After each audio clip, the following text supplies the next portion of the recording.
Саламатсыздар ма, құрметті әріптестер? Балабақша.ситсен.kz порталы бойынша сабағымызды жалғастырамыз. Бүгін сабақ бос орындар бюллетені жайлы болмақ. Бос орындар бюллетені не үшін қажет? Балабақшада бос орынды жариялау үшін, порталда жариялау үшін бос орындар бюллетенін қолданамыз.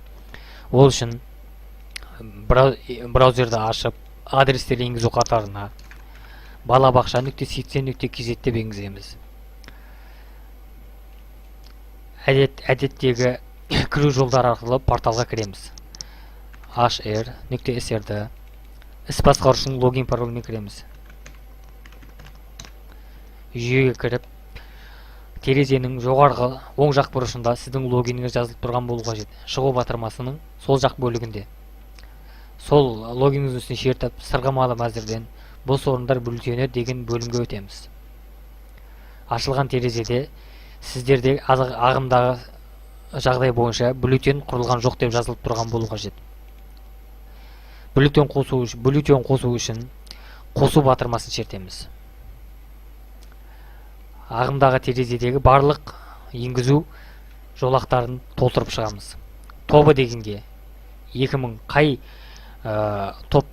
жылғы балалардың тобына бос орын жарияламақшысы соны енгізесіз. Бізде 2014 жылғы.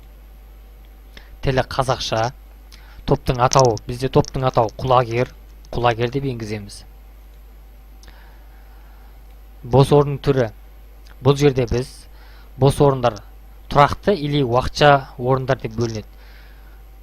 Біз бұл жерде бос орындар деген таңдаймыз. Уақытша орындар деген ол ата-ана 3 айға 2 айға баласын осы ағымдағы сіздің балабақшаңызға беретін болса, осы бөлімде таңдайсыз, яғни уақытша орындар деген. Бірақ біз тұрақты түрде бермекші, яғни бос орындар деген таңдаймыз.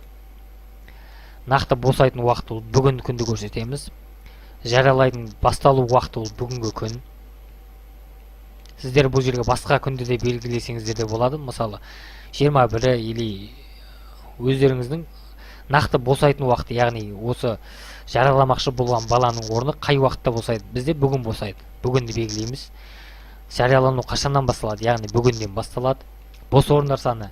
Сіздерде 2014 жылғы топқа қанша орын бос, соны белгілейсіздер. Бізде бір орын бос, бірдеуді белгілейміз. Бір орынды белгілейміз. Сақтау батырмасын шерту арқылы бос орындар бюллетенін құруды аяқтаймыз. Бос орындар бюллетені парақшасымен танысып шықсақ, біз жаңа бос орын жарияладық. Ол мына жерде ағымдағы парақшада көрініп тұр. Бірақ мәртебе не опубликован деп тұр. Неліктен? Себебі біз берген хабарлама, яғни хабарландыру балабақша.ситсен.kz порталында өңделіп, бірнеше күннің ішінде ата-аналар үшін қолжетімді болады.